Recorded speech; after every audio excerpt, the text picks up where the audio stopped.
क्या चैप्टर का नाम है बाबू? सजीव की विशेषताएं एवं आवास। बात कर ले बाबू सबसे पहले कि सजीव, ठीक है, निर्जीव, ठीक है, मतलब इसको कितने भागों में बांटा गया? सबसे पहले का पॉइंट बनता है कि सजीव का है, इसको कितने भाग में बांटेंगे, क्यों इसको बांटेंगे, यही सब ना हमें जानना है जी। तो सबसे पहले बाबू बात है कि सजीव कहते कोई पूछेगा तो क्या बताएगा? दो भागों में। कौन कौन? सजीव, निर्जीव। सजीव का इंग्लिश क्या होता है? Living things. निर्जीव का नॉन लिविंग थिंग्स। अब देखिए सजीव का मतलब वे वस्तु जो चल सकता है, फिर सकता है, खाना खा सकता है या प्रकाश संश्लेषण की क्रिया कर सकता है, उसको क्या कहते हैं? सजीव। सजीव। यानी निर्जीव किसे कहेंगे? जिसमें जीव नहीं हो, निर्जीव कहलाता है। अब बाबू आगे बात है कि सजीव को कितने भाग मैंने कहा। अब आ जाता है निर्जीव। तो निर्जीव बाबू दो प्रकार के होते हैं, बताए थे कितने प्रकार के? दो प्रकार के। कौन कौन? एगो प्राकृतिक सजीव निर्जीव, एगो मानव निर्मित निर्जीव। प्राकृतिक निर्जीव का मतलब क्या हुआ? वे निर्जीव वस्तु जिसका निर्माण प्राकृतिक द्वारा हो, उसका क्या कहेंगे? प्राकृतिक निर्जीव वस्तु। जैसे में चांद, सूर्य, तारा, ये सब हम लोग बना सकते हैं? नहीं ना बना सकते हैं जी। इसीलिए इसको क्या कहते हैं? प्राकृतिक निर्जीव वस्तु।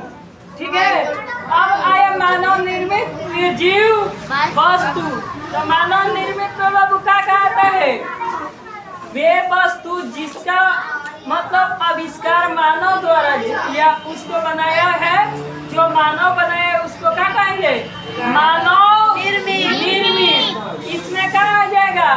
Motorcycle, cycle, rickshaw, tempo, auto या मोबाइल फोन हो गया, ये सब आएगा ना। यहाँ ये प्राकृतिक और मानव निर्मित।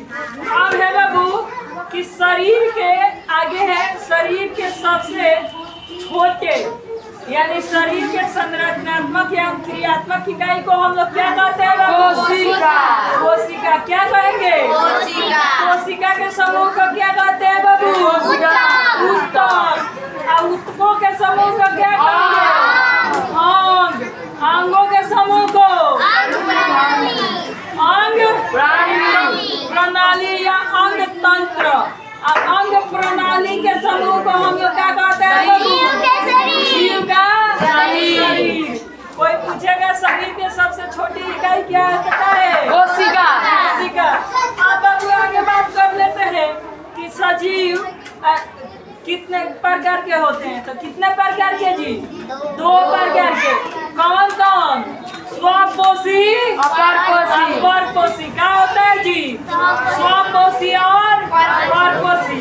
स्वपोषी कौन होते हैं? जो अपना भोजन स्वयं बनाएंगे, क्या कहलाएंगे बाबू? स्वपोषी। जैसे में पेड़ पौधा। परपोषी किसे कहते हैं? जो अपना स्वयं नहीं बना सकते हैं, उसे क्या कहेंगे बाबू? परपोषी। आगे बाबू है स्वपोषी, परपोषी। प्रकाश संश्लेषण की क्रिया किसे कहते हैं? तो वैसी अभिक्रिया जिसमें पेड़ पौधे पृथ्वी से जल, सूर्य से प्रकाश और क्या जी? वायुमंडल से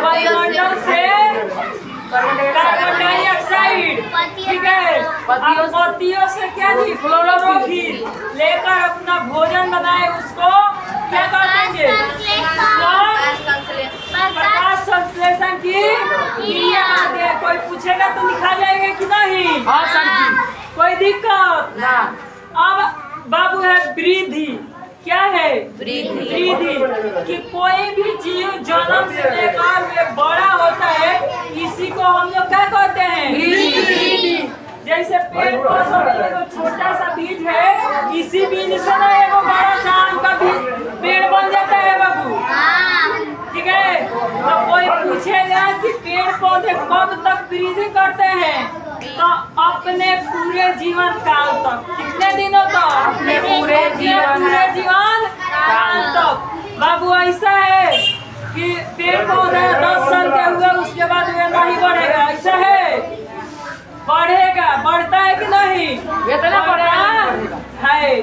जीवन भर जब तक वे मर नहीं जाता है तब तक वे बढ़ता रहेगा। लेकिन अब आ गया मानव में वृद्धि। किसमें वृद्धि जी? मानव या जीव जंतु में वृद्धि।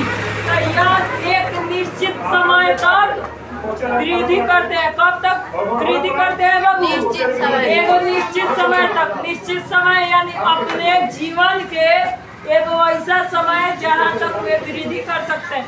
जैसे मनुष्य कब से कब तक वृद्धि कर सकता है? जन्म से 30 साल तक। 30 साल के अवस्था तक ही जितना मनुष्य का हाइट बढ़ गया उतना ही रहेगा। नहीं तो ये तो नहीं होता है कि जवानी में वे 6 फीट का है तो बुढ़ापा में वे 7 फीट का हो जाएगा। होता है? नहीं। तो इसीलिए इसका निश्चित है कि नहीं कि 20 साल तक बढ़ेगा, है ना जी? लेकिन वही पेड़ पौधा बूढ़ा हो जाएगा। लेकिन वो 80 फीट का है तो 90 फीट का होगा कि नहीं? होगा। कब तक वो बढ़ेगा? जब तक मर न जाए। यानी जब तक उसे कोई काट न दे, सूख न जाए। ठीक है। अब एक बात कहते हैं कि सबसे ज्यादा दिन तक कौन सा, मतलब एगो सवाल कि सबसे ज्यादा दिन तक कौन सा है जो जीवित रहता है? कौन सा? बाबू सबसे ज्यादा दिन तक जीवित रहने वाला है एगो सिकोया नामक वृक्ष। कौन सा वृक्ष बाबू? सिकोया। इसका नाम है कौन चीज? सिकोया नामक वृक्ष, जो क्लास 11 में आपको पढ़ने के मिलेगा, क्लास 12 में। इसका मतलब अब होता है कि यह 25,000 साल तक नहीं 2500 वर्ष तक जीवित रहता है। और वहीं आपने बात किया किस चीज का? बर और पीपल का। तो ये लगभग 200 साल तक जीवित रहते हैं। कितना साल तक? 200 साल तक। वहीं एगो सिकोया नामक वृक्ष है जो कितने दिनों तक जीवित रहता है? 2500 साल तक। हमें एक बात बताइए, हमें पौधा क्यों लगाना चाहिए? ऑक्सीजन खातिर। इसका लाभ समझिए। पहला प्रॉफिट है बाबू कि हमें हमारा वातावरण शुद्ध रहेगा। क्या रहेगा? शुद्ध रहेगा। दूसरा, हमें ऑक्सीजन आसानी से मिल जाएगा। क्या हो जाएगा? ऑक्सीजन मिलेगा। तीसरा है कि अगर फल वाला पौधा है तो उससे फल प्राप्त होगा, नहीं तो फल वाला पौधा नहीं है तो उससे छाया प्राप्त होगा। प्राप्त होगा। छाया यानी आप कहीं धूप में से आएंगे तो वहाँ क्या कर सकते हैं? ठहर सकते हैं, आराम कर सकते हैं। पुराने जमाने में बाबू सबसे ज्यादा लोग इसी का यूज करते हैं, पेड़ पौधे का यूज करते थे। क्यों? उस समय पंखा और एसी नहीं था। इस समय पंखा एसी है तो हम लोग छोड़ दिए हैं। पर क्या जी, पंखा एसी के बदौलत हमें पेड़ पौधों के पास ही जाकर बैठना चाहिए। समझ में आया जी? सबसे महत्वपूर्ण पेड़ लगाने का फायदा यह है कि हमारा पहचान बना रहेगा। क्या बना रहेगा बाबू? पहचान। हम मर जाएंगे तभी भी जब तक ये पेड़ रहेगा, कोई पूछेगा कि कौन लगाए हैं तो फलाने आदमी लगाए हैं।